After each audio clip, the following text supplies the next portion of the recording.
방금 전에서 이죽산 집사님이 얘기하는 가운데 이런 얘기를 해.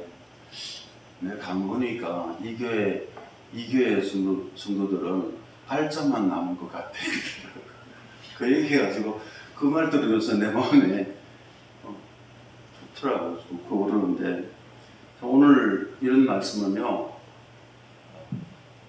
이런 말씀은 아무나 받아들이기 좋아하지 않습니다. 멸망에 대해서, 심판에 대해서 많은 사람들 좋아하지 않습니다. 지옥에 대해서도 좋아하지 않습니다. 많은 사람들은 옛날에서든지 아니면 지금의 사람들도요, 사람들은 다 희망의 메시지를 듣기를 원해요. 희망의 메시지를 듣기 원하고 심판에 대해서는 듣기 싫어합니다. 이전에 이스라엘 백성 왕 중에 아합 왕이라고 있는데 그 아합 왕 시대에도 400명이나 되는 선지자가 있었어요. 선지자가 있었는데 그 선지자들은 철저하게 아합 왕의 마음을 맞춰서 그리고 아합 시대의 백성들의 마음을 맞춰서 예언을 했습니다. 그런데 마지막 진짜 생사를 가르는 죽음의 심판에 죽음의 전쟁, 죽지 않으면 살고 전쟁에 나갈 때 유다 왕 여호사밧하고 같이 나가는데 유다에서 왕이 아합 왕에게 이 사람들 외에 다른 선지자 없느냐 하니까 하나 있긴 있는데 그놈은 좀 내한테 선한 걸 말하지 않고 항상 안 된다는 말만 한다는 거예요. 그런데 여호사밧 왕이 아니다, 그 사람 불러오라 그런 말을 불러왔더니 이 사람이 말하기를 400명의 선지자하고 같지 않는 말을 하는 거예요. 그러니까 그 가운데 한 사람이 일어나서 그 선지자 중에 한 사람이 일어나서 미가에 귀쌈을 때리면서 하는 말이 하나님의 영이 말이에요. 내를 따라서 언제 니한테 갔는가 이거예요. 그와 같이 구박을 받고 아합이 그렇게 말해요. 내가 나가지고 딴 사람 다 전쟁에 나가라는데 이 미가는 니 나오면 죽는다 했거든요. 그러니까 아합이 하는 말이 내가 나갔다가 도로 와서 이 심판할 테니까 이거 먼저 가다 나가 했어요. 근데 이 사람이 네가 진짜 나가서 살아 돌아온다고 하면 내가 하나님께서 내게 말씀한 거 아니라는 거예요. 결국 죽었어요. 아합 왕이 죽었어요. 자, 우리가 제가 이 말씀을 드리는가 하면요, 우리가 이제 살고 있는 이 시대는 앞으로 가면 갈수록 더 좋아지는 세상이 아닙니다. 우리가 살고 있는 이 세상에는 앞으로 더 맑은 세상이 아니에요. 주님이 가까우면 가까울수록 이 세상은요, 지진이 더 많아질 것이고, 기근이 더 많아질 것이고, 전쟁도 더 많아질 것이고, 온역과 전염병도 더 많아질 것이고, 쓰나미도 나올 것이고, 태풍도 나올 것이고, 토네이도도 더 많이 나올 것이고, 화산 폭발도 나올 것이고, 원자력 발전소의 피폭도 있을 것이고, 진짜 앞으로는 터질 날도 있을 거란 말이에요. 있단 말이에요. 이렇게 이런 일들이 일어날 때 많은 사람들, 세상 사람들은 이것은 우연하게 일어난 것이고 이것은 인간의 자연재해라고 그렇게 말하고 정말 재수 없어서 일어났다고 생각하지만 하나님의 사람들은 그렇게 말해야 된단 말이에요. 하나님의 사람들은 지구의 안녕을 위해서 기도하면 안 된단 말이에요. 속히 빨리 이 재난이 우리에게 떠나기를 기도하면 안 된단 말이에요. 우리가 힘을 합쳐서 이 재난을 우리가 이겨서 하면 안 된단 말이에요. 하나님의 사람들은. 이 하나님의 사람들은 이 인류에서 일어난 모든 재앙들이 우연하게 일어나거나 혹시 우리 정말 재수 없어서 일어난 것이 아니라 성경에서는 이 재난과 모든 것들이 하나님께서 창조하신 거라고 말씀한단 말이에요. 이사야서 45장 7절에 이렇게 말씀합니다. 나는 빛도 짓고 어둠도 창조하시며 나는 평안도 짓고 환난도 창조한다 했단 말이에요. 네? 신명기 29장 22절에도 여호와께서 그 땅에 유행시키는 질병을 보낸다 했단 말이에요. 하나님이 보냈을 때 했단 말이에요. 어떻게 보면 중국에서 보낸 거 아니다 말이에요. 하나님께서 보내셨단 말이에요. 그걸 받아들이자는 거예요. 우리가 재앙이 올 때, 우리에게 재난이 올 때, 우리가 그걸 빨리 이기고 피하자가 우리 하나님을 믿는 사람들이 우리가 외치는 것이 아니라, 우리가 이 재앙을 보면서 첫째, 이 재앙이 왜 우리에게 닥쳤는가 이거래요. 아무 문제 없이, 아무런 그 조건도 없이 우리에게 임한 것이 아니라 무슨 뜻이 있어 우리에게 임했다는 것이죠. 하나님이 자기 눈동자 같이 사랑하는 사람들을 보호하지 못해가 우리한테 그런 것이 나타납니까? 아니라는 것이죠. 재앙이 왜 내한테 왔냐 알고 우리가 회개하는 것이 우리의 첫째라고 그러면, 두 번째는 우리가 진짜 내가 우리 이 죄 때문에 우리에게 왔다는 것을 확실히 알으면 나의 체질을 바꿔야 되죠. 나의 체질을 바꾸고 나의 옷을 바꿔야 되죠. 예수의 옷으로 바꿔야 되죠. 그러면 예수의 옷이 무엇이냐? 그것이 바로 뭔가 하면 초대교회 때 성령의 역사로 말미암아 사랑을 회복하는 거란 말이에요. 하나님을 사랑하고 내 이웃을 사랑하는 것이 모든 율법의 중심이 아닙니까? 재앙이 올 때 누굴 원망하거나 누굴 불평하거나 비판하거나, 아니 우리가 지금보다 더 나은 세상을 만들기 위해서 우리가 운동해야 된다, 이것이 아니라 주의 재림에 임박하면 할수록 지금보다 더 큰 재앙과 더 큰 재난이, 그런 것들이 이 세상에 온다는 거예요. 그리고 이 큰 죄악의 재앙이 차고 넘칠 때 주님께서 재림하신다는 거예요. 그것이 성경이 우리에게 가르쳐주는 교훈입니다. 누가복음 21장 25절로 26절에 이런 말씀이 있습니다. 1월 성신에는 징조가 있겠고 땅에서는 민족들이 바다와 파도들이 우는 소리를 인하여 혼란 중에 공고하리라. 사람들이 세상에 임할 일을 생각하고 무서워함으로 기절하리니 이는 하늘의 권능이 흔들리겠습니다. 25절의 말씀 보니까 바다와 파도의 우는 소리가 혼란 중에 공고한다는 거예요. 우리 몇 년 전에 무슨 가면은 시속 800km, 넓이 500km, 길이 200km 된 그 쓰나미가요, 일본을 강타했어요. 높이가 엄청 높고 확 덮어버렸어요. 800km입니다. 그렇게 덮어버렸어요. 그걸 덮어짐으로 지구의 자축선이요 움직였고 일본 땅 전체가 한국으로 한 2m 옮겨졌어요. 자, 예수는 누가복음 이런 일들이 일어날 때 온 세상이 두려워 떨었다고 합니다. 그런데 누가복음 21장 26절에 이런 징조 때문에 온 세상이 동시에 무서워 기절할 정도로 두려워할 것이라고 그렇게 말씀하셨는데, 확실히 이렇게 두려워했단 말이에요, 사람들이. 옛날에는 지구 이곳에서 일어난 일들이 저곳에서는 몰랐어요. 그래서 여기에서 한 곳이만 어려움받았지 저 산을 몰랐단 말이에요. 근데 지금은 아닙니다. 지금은 매듭을 통하여서 순식간에 일어나는 모든 지구촌에 있는 거 다 보고 듣고 있단 말이에요. 다 보고 함께 보고 무수하고 기술한다는 것이죠. 전염병도요, 옛날에는 비행기가 없어가지고요, 만약 비행기가 없었다면 우한에서 일어난 그 질병이 우한에서 끝마쳤을 거예요. 지금 비행기 있으니까 온 천하에 다 퍼지잖아요. 지금 200몇만이 퍼졌다고 하더라고요. 몇 명이시다는 것이. 보십시오.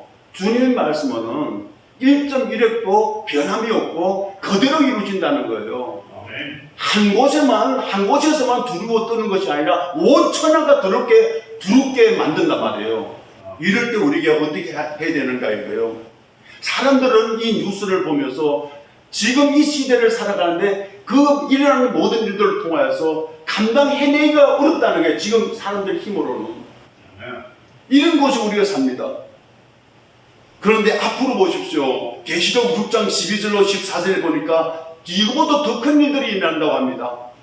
이렇게 계시록의 말씀 보니까 내가 보니 6째 인을 떼실 때 큰 지진이 나며 해가 총단같이 검어지고 온 달이 피같이 되며 하늘의 별들이 무화과 나무와 대풍에 흔들려 선과실이 떨어지는 것 같이 땅에 떨어지며 하늘은 종이축이 말리는 것 같이 떠나가고 각 산과 섬이 제자리에서 옮겨지네. 해가 캄캄해진다는 거예요. 달이 피같이 된다는 거예요. 별들이 하나둘 떨어지다가 와장창 떨어진다는 거예요. 하늘이 떠나가고 각 산과 섬이 제자리에서 옮겨질 때가 온다는 것이지요. 자, 이런 재앙이 우리에게 지금 차츰차츰 오게 되고 앞으로 더 크게 오게 된단 말이에요. 더 크게 올 때 우리 하나님의 사람들, 하나님이 없는 사람들은 말할 것도 없어요. 사이를 좀 불 뚫겠죠. 하나님의 사람들, 하나님의 생명을 받고 하나님의 자녀가 된, 하나님의 아들이 된 우리는 어떻게 해야 되는가 말이에요. 그 사람들과 같이 떨고 그 사람들과 같이 두려워하고 그 사람들과 같이 우울증이 걸리는 것이 아니라 누가복음 21장 28절에 보니까 일어나 머리를 들라. 머리를 들으라는 거예요. 일어나는 환경을 보는 것이 아니라 일어나는 환경 때문에 이 환경에 젖어드는 것이 아니라 이 환경 때문에 네가 네 얼굴을 하늘로 들으라는 거예요. 네 머리를 들으라는 거예요. 머리를 드는 사람들, 이 환난 가운데, 재난 가운데, 여러 혼란 가운데 우리가 머리를 들지 않으면은 우리가 그 사람들과 같이 혼란에 빠지고 같이 두려움에 빠지고 같이 그 어둠 속에 그 사람들과 같이 상대할 수가 있단 말이에요. 그렇지만 하나님의 사람들은 아니란 말이에요. 이럴 때 그 안 믿는 사람들과 같이 하는 것이 아니라 머리를 들으라는 거예요. 머리를 들으니까 그 가운데 평안이 있더라는 거예요. 함께 하면은 우리가 상합니다. 그 사람들과 함께 상대하면 우리 마음이 상하고 하나님의 우리 마음을 붙들지 않으면 우리 마음이 아프고 내가 상처받을까봐 그럽니다. 하나님의 사람들은 적어도 이때가 올 때 우리 머리를 덜 살 거예요. 예수님은 당신의 재림 때 내가 재림할 때 노아의 때와 같다. 그리고 내가 재림할 때는 롯의 때와 같다. 누가복음 17장 26절 27절 30절에 보면 이렇게 말해요. 26절로 27절에는 노아 때와 같다 해놓고 28절 30절에는 롯의 때와 같으리니 사람들이 먹고 마시고 사고 팔고 심고 집을 짓더니 롯이 소돔에 나가던 날에 하늘로서 불과 유황이 비오듯 하여 그들을 멸망시켰느니라. 인자에 나타날 날도 이러하리라. 그렇게 말씀해요. 주님이 오실 때는 노아의 때와 같다. 롯의 때와 같다. 노아의 때, 롯의 때 어떤 일이 나타나는가 하면 순식간에 온다는 거예요. 도적같이 온다는 거예요. 예고 없이 온다는 거예요. 데살로니가서 전서 5장 2절의 말씀 보니까 주의 날은 낮이 아니고 밤에 도적같이 오리니 5장 4절의 말씀 보니까 형제들아 너희는 어둠에 있지 아니하며 만약 우리가 예수님을 믿는다고 하면서 어둠에 있으면은 어둠이 왜요? 우리 생각, 우리 철학에 매여 있으면은 우리는 주님이 오시는 그날을 도적으로 우리가 상대하게 돼요. 우리 구원자로 상대하는 것이 아니라 도적으로 상대하게 된단 말이에요. 우리 철학에 잡혀 있으면은 노아의 때, 롯의 때는 먹고 마시고 장가 들고 시집 가더니 팔고 심고 집을 짓더니 이 자체가 문제가 아니에요. 이 자체를 주님께서 지적하는 것이 아니란 말이에요. 그럼 우리 시집 가지 말아야 되죠. 장가 가지 말아야 되죠. 우리 심지도 말아야 되죠. 집도 짓지 말아야 되죠. 이걸 말씀하는 것이 아니라, 문제는 주님의 심판이 임박했는데 그것을 대비를 못하더라는 거예요. 자기의 족국장난에 정신 팔려서 하나님께 관심이 없다라는 거예요. 인간살이에 도취되어서 하나님을 떠나 영리로 살았다는 거예요. 그러면 뭐가 순리고 뭐가 영리인가 말이에요. 순리는요, 성령에 따라 살아가는 것이 순리요, 내 생각대로 살아가면 아무리 아름다운 철학을 가졌다 할지라도 그거는 영리라는 것입니다. 주님이 다시 오실 때 노아의 때와 롯이 살았던 시대와 같다고 합니다. 심판에 올 때 주님께서 나는 도적같이 오신다고 했는데, 도적이 오실 때 도적이 오신다면 안 되죠. 도적이 오면 두 가지 일어나는데, 도적이 오면 자기가 필요 없는 건 다 팽개쳐요. 도적이 오면은 자기에게 필요 없는 건 다 팽개치고 발라버려요. 그리고 자기에게 보기에 보배로운 것을 가져간단 말이에요. 롯의 때와 같이, 노아의 때와 같이 예수님께서 도적같이 오시면요, 자기의 생명과 상관없는 자들은 다 죽인단 말이에요. 멸망시킨단 말이에요. 자기 생명과 연결된 사람들은 다 끌어가겠단 말이에요. 건져가겠단 말이에요. 안 놔두겠단 말이에요. 베드로전서 2장 6절로 8절의 말씀 보니까, 소돔과 고모라 성을 멸망하기로 정하여 죄가 되게 하사 후세에 경건하지 아니할 자들에게 본을 삼았으며, 무고한 자들의 엄난 행실로 말미암아 고통당하는 의로운 롯을 건지셨으니, 이 롯은 용감한 이 의인이 그들 중에 거하여 날마다 저 불법을 행실을 보고 들음으로 그 의로운 심령이 상했더라, 그렇게 말씀합니다. 누구를 건졌는가? 이 도적같이 오신 예수님께서 누구를 건지셨는가 하면 말이에요, 의로운 롯 같은 사람을 건졌는데, 이 롯은 어떤 사람인가 하면 날마다 그 불법을 행하는 사람들을 행실을 눈으로 보고 귀로 들음으로 자기 마음이 상했다는 것입니다. 소돔 고모라는 세상입니다. 이 세상의 세속은 우리로서는 절대 막을 수 없습니다. 우리가 아무리 막으려 해도 한국의 동성애도 분명히 통과될 것이고, 미국이 통과된 것처럼 통과될 것이고, 동성애를 동정하며 합법화시키며 경주하는 시대가 올 것이란 말이에요. 이 세상은. 그렇게 된다면 그들의 소행을 지적만 해도 우리가 처벌받게 돼요. 미국에 확실히 그런 일들이 있었대요. 어떤 제빵사가 기독교인인데, 이 제빵사가 한 번은 이 남자 둘이가 들어와가지고 자기네가 이제 결혼을 하는데, 동성 결혼을 하는데 캣을 자기네 팔으라 하더라는 거예요. 기념으로. 그래가지고 나는 그리스도인이기 때문에 너희들을 옹호할 수도 없고 너희들 같은 사람에게는 이 캣도 안 팔겠다 했대요. 근데 이것을 고발해가지고 그 법원에서 경찰 데려와가지고 이 사람을 잡아가지고 180일을요 감옥에 가두고, 그 다음부터 석방했는데 어떤 조건을 석방했는가 하면은 나온 다음에 네가 동성연애한데 이 케이스를 팔 때까지 벌금을 하루에 $180를 내야 된다는 거예요. 이런 법이 어디 있습니까? 이런 것이 세상에 어디 있습니까? 그런데 미국에서 그래 된단 말이에요. 심판할 소돔 땅에 의로운 이 롯이 거기에 살았는데, 그 의로운 롯은 그 안에서 그들의 행실을 보고 더 악해지는 그 모습들을 보면서 롯이 할 수 있었던 것은 딱 하나였습니다.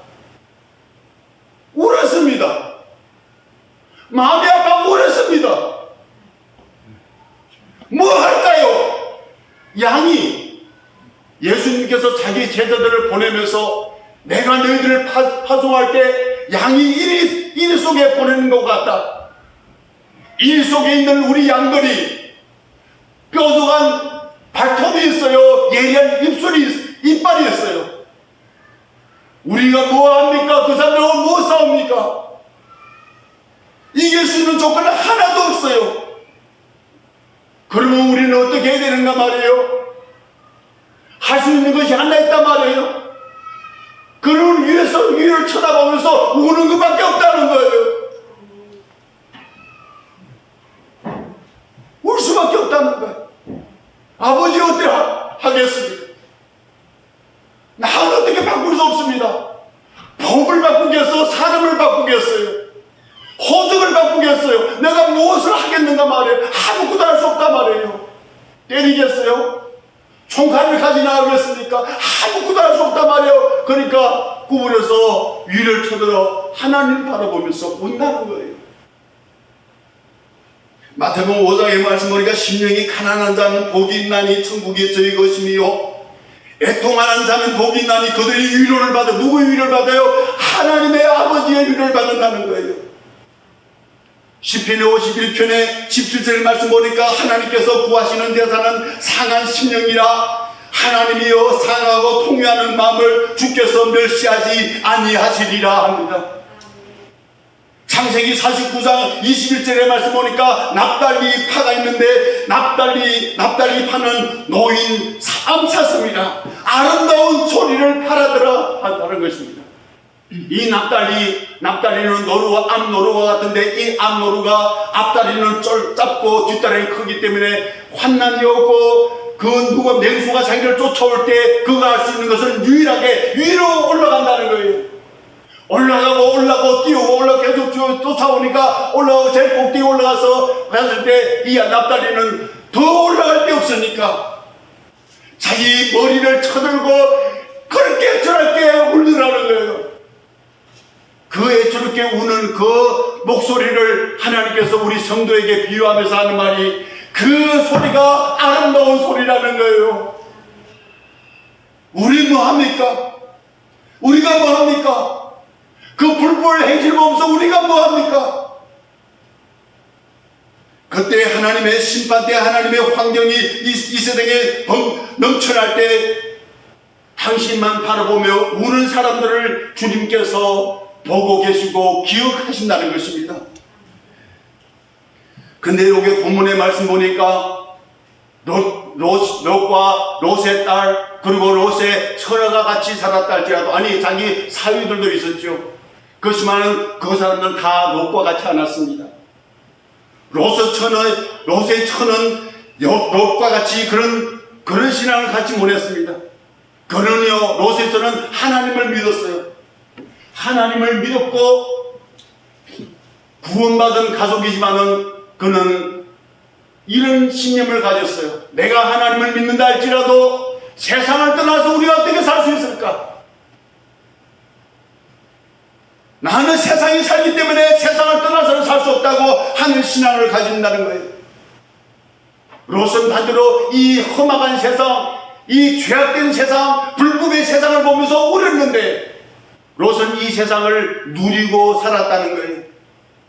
그런데 이 세상을 의지하고 세상을 누리고 세상을 사랑했더니 이 롯의 여자의 결과는 쓸데없는 소돔 기둥이 되더라는 것입니다.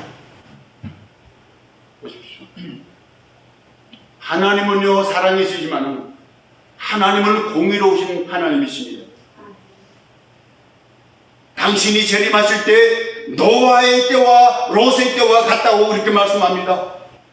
주님이 재림하실 때 마지막 말세 때 이 세상에는 두 종류의 교회가 있는데 하나는 롯의 처와 같은 교회가 있고 하나는 롯의 뒷딸 같은 그런 교회가 있다는 거예요. 롯의 처는 세상의 미련을 버리지 못하고 세상을 의지했으며 세상 풍속에 딱 쫓아갔던 하나님의 백성이었지만 롯의 딸은 아니었습니다. 롯의 딸은요 바른 지도자를 알아봤고 끝까지 쫓아갔기 때문에 결국 그는 구원받았습니다.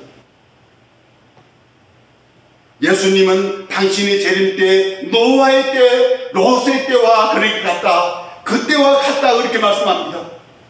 롯의 때 롯은 몰랐어요. 롯의 처는 몰랐어요. 롯의 딸들은 몰랐어요. 롯의 사위들도 몰랐지만은 그들 뒤에서 기도하는 사람들이 있었습니다.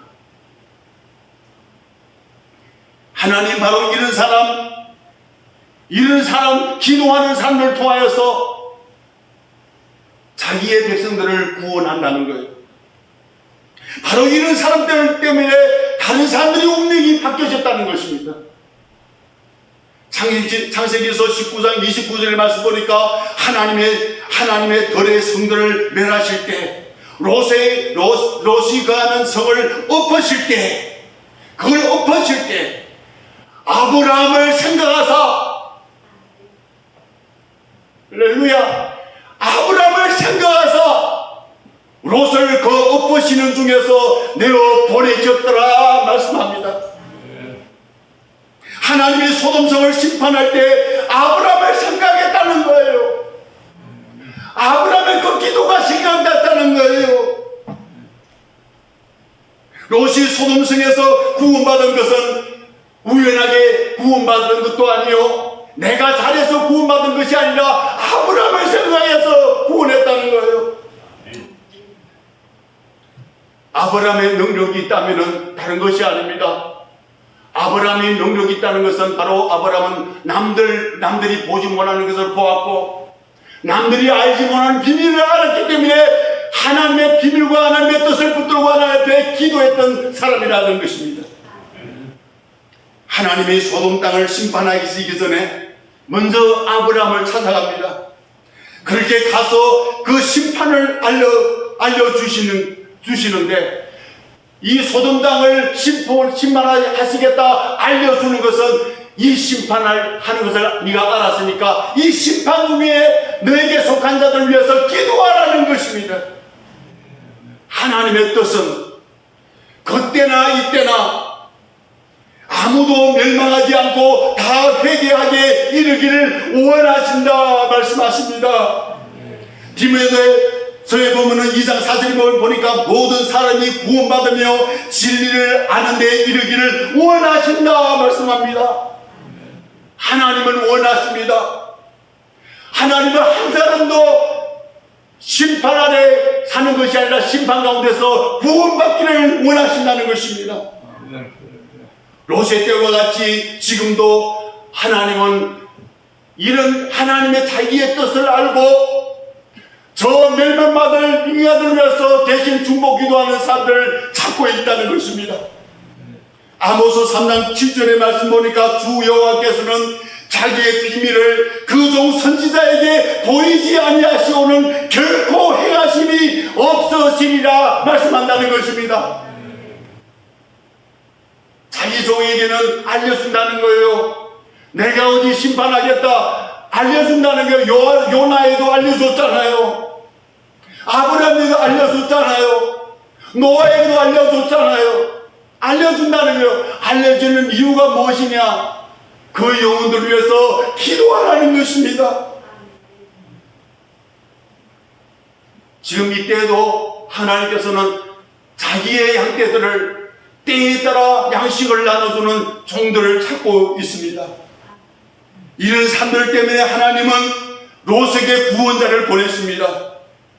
하지만 우리 성도 여러분 꼭 알아야 될 것은, 아무리 하나님이 기도자 아브라함을 생각하고 구원자를 보냈지만은 그 구원자를 알아보는 자가 구원을 얻는다는 것입니다.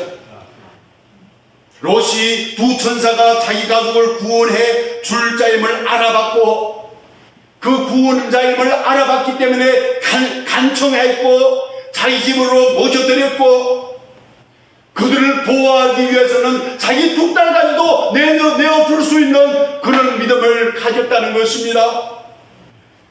왜 그런 믿음을 가졌을까요? 알아봤기 때문에. 이 사람이 둘이야말로 자기를 유일하게 이 심판론 중에 구원할 자임을 알아봤기 때문에 그것을 붙들고 놓지 않았다는 것입니다. 성도 여러분, 복음을 알아보지 못하고 참된 종을 알아보지 못하면 소경이 소경을 인도하여 둘 다 구렁텅이에 빠지게 된다는 것입니다. 우리는 무지하면 안 됩니다. 우리는 알아야 됩니다. 호세아서 4장 6절의 말씀 보니까 내 백성이 지식이 없어서 망한다고 그렇게 말씀합니다.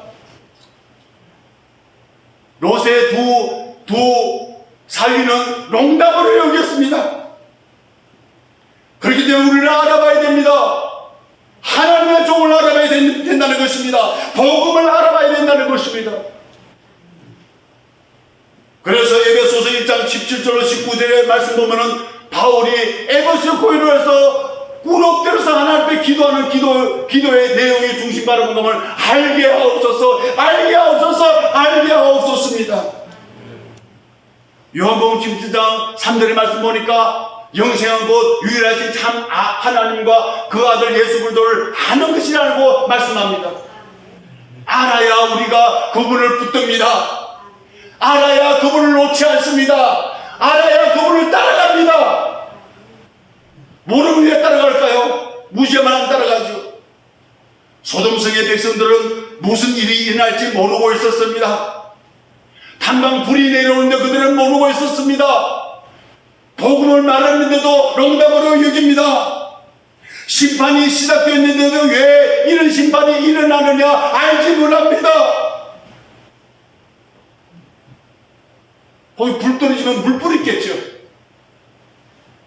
하나님의 시간표는 오늘도 가고 있습니다.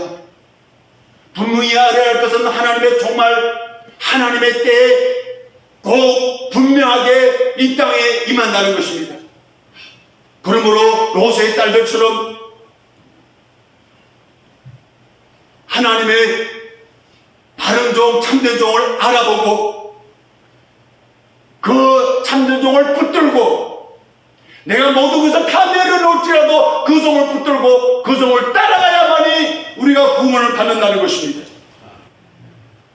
하나님은 롯을 보고 그렇게 말합니다. 네가 이 소돔과 고모라 땅이 심판의 땅을 떠나서 저 산으로 가라 그렇게 말합니다. 산은 신령한 교회를 말합니다. 신령한 교회는 주님을 사랑하는 교회요. 신령한 교회는 담임 목사에게 달려있습니다. 사실 기본상 주님의 재림때 두 가지를 의미합니다. 심판이 있습니다. 또 하나는 건져냄이 있다는 것입니다. 필요 없는 것을 버리고 보배로운 것은 갖고 갑니다. 그때나 지금이나 하나님의 원칙은 변함이 없다는 것입니다. 어떠한 환경, 어떠한 환난, 어떠한 재난이 우리에게 덮친다 할지라도 하나님께 속한 당신의 보배는 절대 버려두지 않는다는 것입니다. 반드시 하나님께서 그를 지켜주시고 피할 곳을 예비한다는 것입니다. 세상은 혼란합니다. 앞으로 가면 갈수록 더 혼란해집니다. 악이 득세합니다.